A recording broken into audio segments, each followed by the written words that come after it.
dipersembahkan oleh Halo, selamat siang pemirsa. Penerapan analog switch off atau ASO berpengaruh pada industri telekomunikasi dan penyiaran di Indonesia. Kebijakan tersebut tentunya berdampak langsung terhadap masyarakat, salah satunya melalui penggunaan frekuensi radio, khususnya televisi. Seperti apa pengawasan dan pengendaliannya? Bagaimana ASO bisa menjadikan televisi di Indonesia maju? Bersama saya Anisha Dasuki telah hadir di studio Bapak Ismail, Dirjen SD PPI Kemenkominfo RI, dan Bapak Syafril Nasution, Ketua Asosiasi Televisi Swasta Indonesia atau ATVSI. Selamat siang Pak Ismail, Pak Syafril. Selamat siang. Saya ke Pak Ismail dulu. Pak Ismail, sebenarnya apa sih Pak manfaat diberlakukannya ASO dan migrasi dari analog ke digital bagi masyarakat khususnya? Iya. Pelaksanaan analog switch off itu merupakan sebuah keniscayaan ya, karena seluruh negara di dunia ini juga melakukan migrasi dari teknologi analog menjadi digital.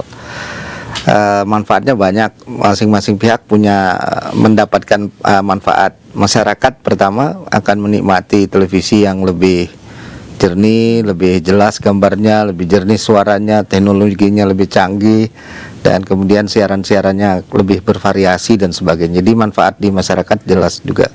Yang kedua tentu dari industri televisi sendiri, karena industri televisi bisa mendapatkan manfaat dengan menerapkan teknologi baru, bisa menampilkan siaran-siaran yang lebih berkualitas dan mungkin lebih segmented ya, karena jumlahnya itu lebih banyak gitu.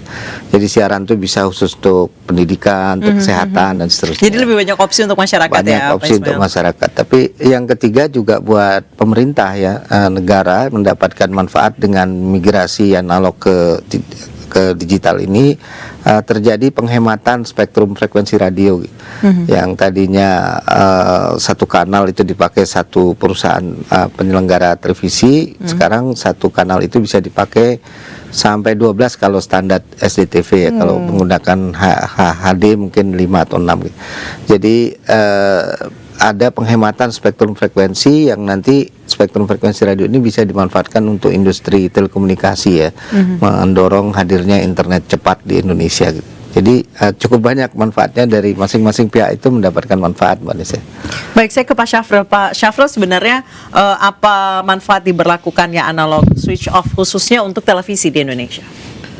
Kalau untuk televisi tadi mungkin dari sisi industri ya, kalau saya bicara dari sisi industri, kami belum bisa dikatakan ada manfaat yang sangat spesifik bagi industri ya, karena kan dari analog ke digital ini bagi kami adalah suatu perubahan teknologi saja, bukan suatu perubahan bisnis. Kalau bisnis sama saja, bisnis televisi itu adalah konten, ya kan, sama saja, cuma perubahan daripada teknologi yang tadinya analog menjadi digital. Nah, yang kami rasakan manfaat selama ini mungkin bagi industri sendiri, bagi industri ya, kami belum merasakan apa, tapi mungkin bagi masyarakat seperti tadi kata Pak Dirjen, bahwa masyarakat tuh bisa menikmati dengan kualitas gambar, suara, segala macam seperti itu. Oke, Pak Ismail, perlengkapan apa saja sih Pak sebenarnya yang harus dimiliki masyarakat, apalagi banyak masyarakat terutama yang sudah usia lanjut itu nggak mau pakai TV datar, maunya tetap pakai TV berkonde, Pak. Iya, jadi sebenarnya perangkat TV yang sekarang dijual di toko ya, di publik itu adalah sekarang perangkat yang bisa menangkap siaran digital. Bahkan sudah hampir tidak ada lagi sejak 2 tahun ini yang memproduksi alat televisi hanya untuk menangkap analog. Namun demikian bagi masyarakat yang kebetulan TV-nya masih menggunakan TV analog, yang istilahnya tadi TV konde, ada tabungnya itu memang harus ditambahkan sebuah perangkat yang namanya set-top box. Perangkat ini perangkat tambahan yang digunakan untuk mengkonversi data analog itu tetap bisa ditonton menggunakan TV analog itu. Dan sekarang sudah banyak sekali ya, merek, tipe dan sebagainya dari STB itu yang beredar di masyarakat, di pasar gitu, bisa beli online, bisa offline, dan murah saja, itu bukan suatu perangkat yang mahal-mahal gitu untuk menambahkan. Kalau dia tidak mengganti televisinya gitu. Nah itu sebenarnya yang Iya. awal-awal masyarakat perhatikan kan set up box mahal.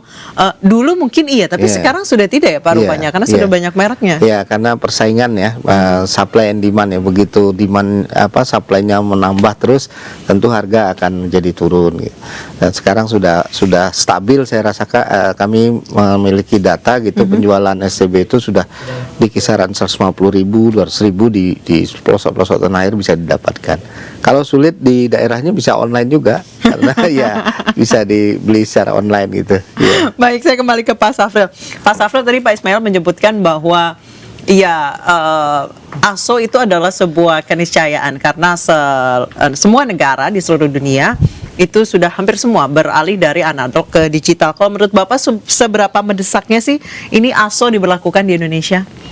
Ya, mungkin agak berbeda pandangan antara kami di industri dengan pemerintah. Kalau melihat dari perkembangan dunia, betul bahwa suatu memang keniscayaan, memang di mana-mana sudah pakai digital.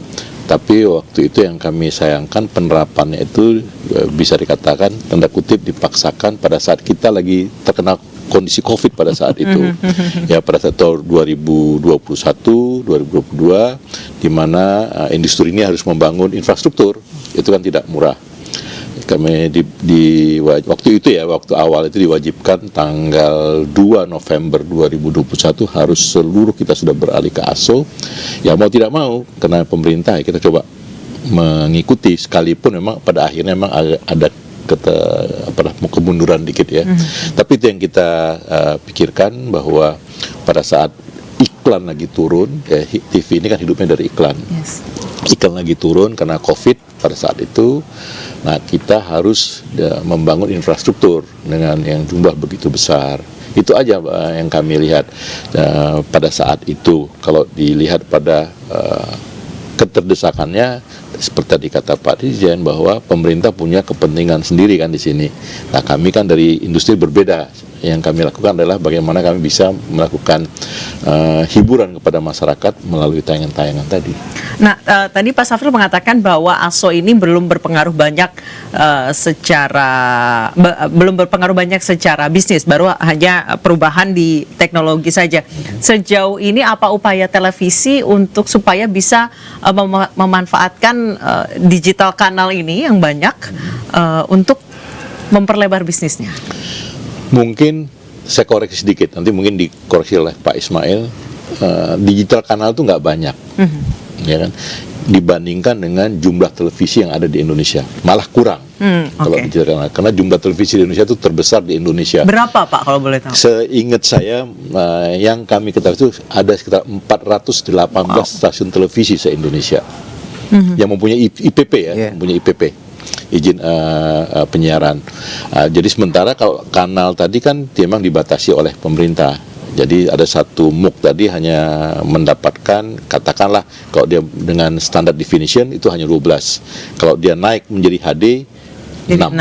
Nah, kita nggak tahu nanti ada 4K, ada segala macam, itu mungkin lebih turun lagi ya. Kita bicara nantilah itu. Tapi kalau kita lihat bahwa melihat saat ini, ya kami melihat bahwa kondisi televisi itu bisa dikatakan dengan digital ini belum berpengaruh apa Pak, kecuali masyarakat. Saya ulang kembali, bagi televisi yang paling utama adalah konten. TV itu adalah konten. Tanpa konten yang bagus, tanpa suatu tayangan bagus, orang tidak akan menonton. Dia boleh punya televisi tapi konten. Jadi kalau dilihat apa pengaruhnya terhadap digital, ya seperti saya sampaikan tadi bahwa kami merasa ini hanya peralihan teknologi saja dari analog ke digital. Bagaimana kami hidupnya? Ya kami bagaimana memperbaiki konten, membuat konten tadi menarik bagi masyarakat supaya ditonton. Baik, sejauh ini respon masyarakat apa sih Pak dengan beralihnya dari analog ke digital? Apakah mereka happy dengan tayangan yang lebih berkualitas? Berbagai macam ya tanggapan masyarakat. Ada yang happy ya, karena mereka bisa mendapatkan mungkin gambar yang bagus, suara yang terang. Ada juga yang masih mencari, karena kan dengan merubah dari analog ke digital tadi, mereka harus merubah frekuensi kan, harus mencari. Ada yang merasa kehilangan, ya kan. Ada lagi beberapa stasiun televisi yang belum siap untuk di daerah tersebut, mungkin masalah MOOC-nya, MOOC-nya tadi. Jadi memang ada beberapa tanggapan masyarakat yang nggak bisa disamakan ratakan, semua senang, semua susah, nggak. Berbagai masyarakatnya tanggapannya. Baik, saya kembali ke Pak Ismail. Pak Ismail, apa sih Pak sanksi yang akan dikenakan kepada televisi jika nggak ikutan ASO? Nggak, kami ini pada prinsipnya dengan industri televisi itu adalah harus saling menghormati ya. Pembinaan yang dilakukan itu kita biasa berdialog dengan teman-teman, karena kita menganggap bahwa industri televisi ini memang industri yang saat ini keadaannya cukup berat, Pak. Iya, betul. Mengingat terhadirnya teknologi baru ya, terutama dengan hadirnya internet gitu, sehingga shifting pola masyarakat untuk menonton televisi itu kan sekarang berubah ya. Dan itu harus kita akui, dan tentu pemerintah ini harus memandang dari semua aspek dan sudut pandang, tidak hanya semata-mata menjalankan undang-undang pindah teknologi, tapi bagaimana industri broadcasting ini juga tetap sejauh bisa ini tumbuh. tantangannya apa, Pak? Ya, tantangan seperti Pak Safril sampaikan, bagaimana caranya agar pola bisnis yang baru ini bisa lebih bisa diadaptasi, karena perubahan industri televisi yang tadinya masyarakat hanya bertumpu pada siaran melalui broadcasting free to air ini, sekarang sudah banyak sekali, terutama di kota besar yang hadir internetnya bagus, itu sudah shifting polanya masuk ke menggunakan metode baru dalam menonton hiburan, bukan menonton televisi lagi, menonton konten. Jadi ini sebuah tantangan yang berat menurut saya, dan kami dari pemerintah tentu ingin bersama-sama dengan asosiasi untuk mendiskusikan bagaimana pola baru ini kita melakukan keseimbangan baru menuju suatu yang win-win solution condition. Tapi kalau pindahnya teknologi analog ke digital ini memang cepat atau lambat memang harus terjadi. Karena apa? Karena kita bukan negara yang hidup di ruang hampa, negara kita hanya sendiri. Kita juga bertetangga ya dengan Singapura, dengan Malaysia dan sebagainya yang sudah pindah teknologinya dan memanfaatkan frekuensi itu untuk kebutuhan yang lain. Baik. Jadi kami harus melakukan adjustment ya. Indonesia harus melakukan itu. Tapi prosesnya itu bagaimana kita lakukan dengan smooth, dengan lancar. Baik. Pak Ismail, Pak Syafril, kita akan lanjutkan bincang-bincang usai jeda berikut, tetap di ANI Siang. Terima kasih Anda masih bersama kami, Anisha, dan kita lanjutkan bincang-bincang kita siang hari ini. Saya ke Pak Syafril. Pak Syafril, sejauh ini kan analog switch off udah dari 22 November 2021, sudah 2 tahun. Tanggal 22 ini genap 2 tahun. Sejauh ini masih ada daerah yang belum matikan nggak sih, Pak? Mungkin detailnya dari pemerintah yang tahu persis ya, tapi untuk anggota ATVSI sendiri seluruhnya kami sudah beralih ke digital. Kemarin di bulan Juli kemarin sudah tidak ada lagi stasiun daripada TV swasta yang di bawah naungan ATVSI yang bersiaran analog. Semua kita sudah beralih ke digital.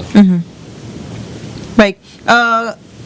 Ketika proses peralihan sejak 2 November sampai kemarin bulan Juli itu, apakah ada keluhan dari TV-TV swasta itu mungkin mereka sulit untuk infrastruktur atau memang adaptasinya memang sulit?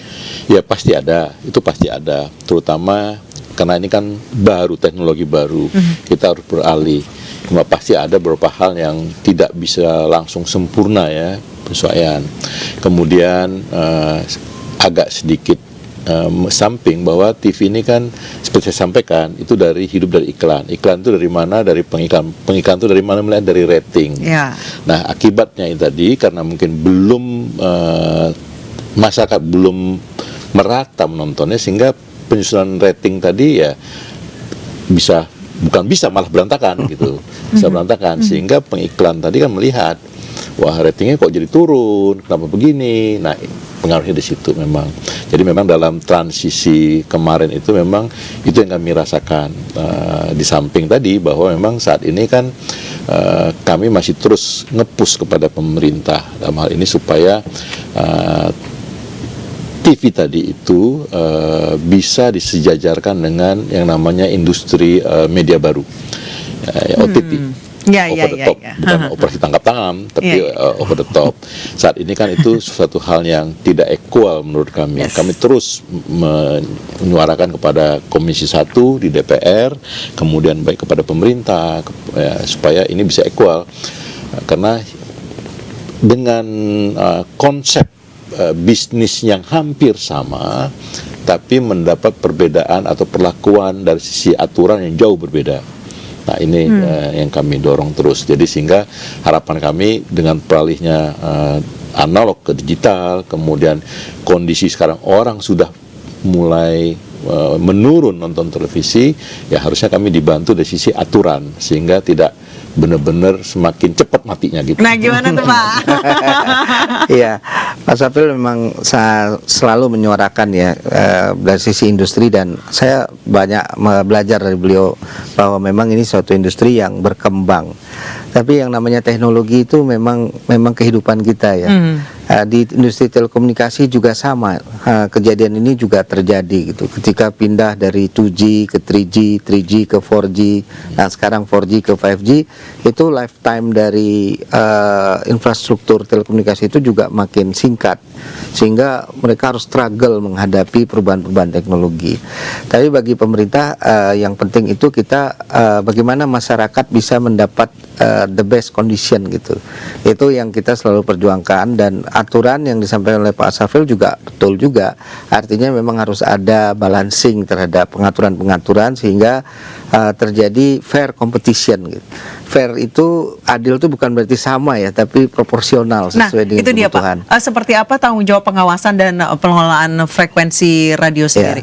Kalau kami sekarang lebih mengedepankan konteksnya itu adalah pembinaan ya. Jadi untuk dan kami lihat semua industri televisi swasta sekarang sudah beralih ke digital, itu faktualnya memang demikian, dan alhamdulillah kami sangat apresiasi dengan keputusan tersebut dalam kondisi yang ya cukup sulit ya, tadi Covid dan sebagainya, tapi teman-teman di industri berhasil untuk melakukan pindah.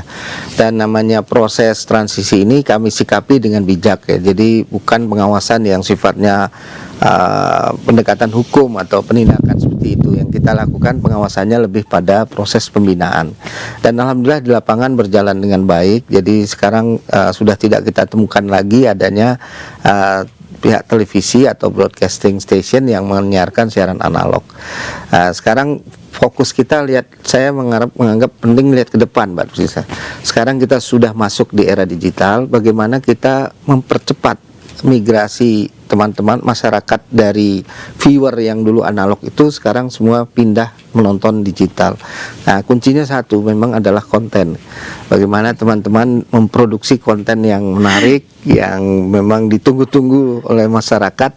Saya yakin ini akan mempercepat pulihnya kondisi migrasi yang tadinya analog ke digital itu.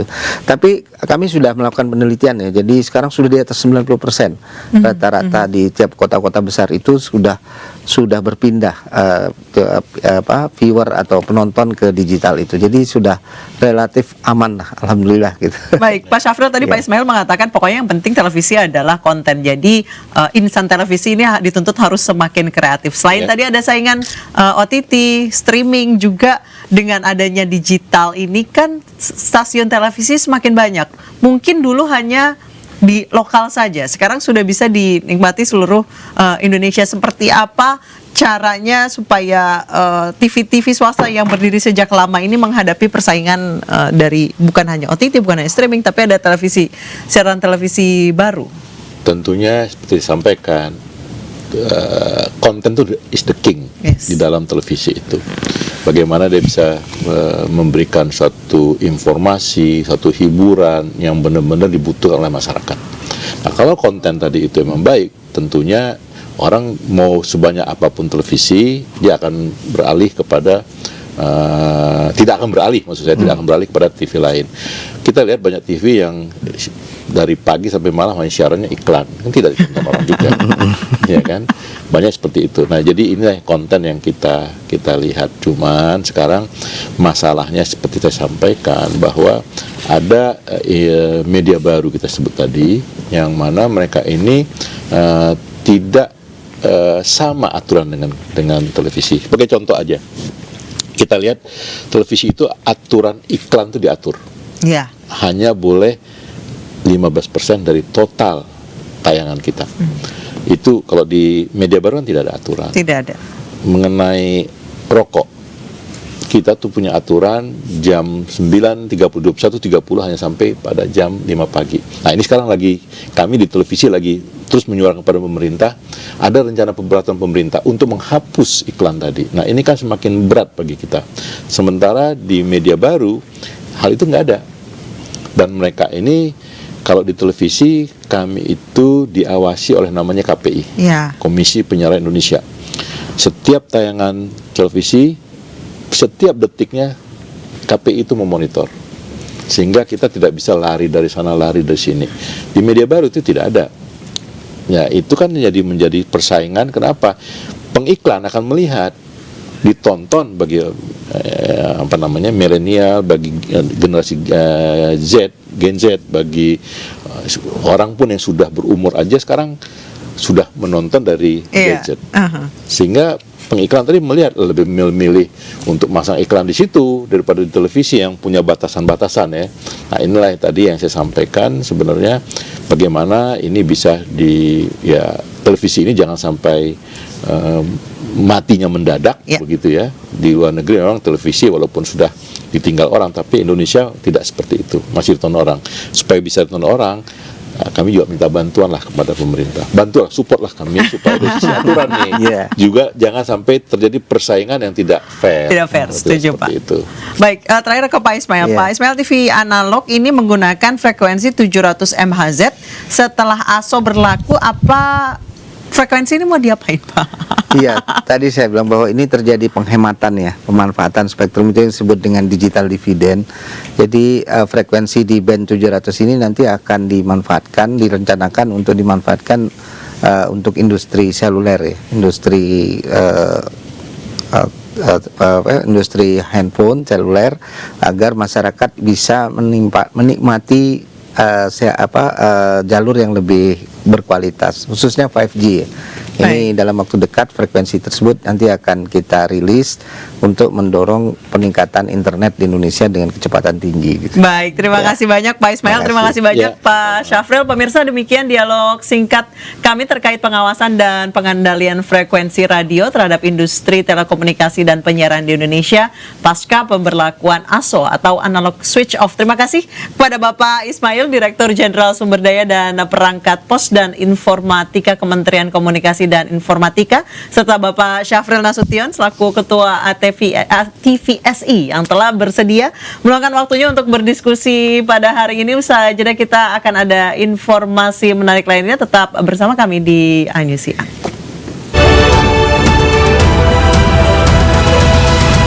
Dipersembahkan oleh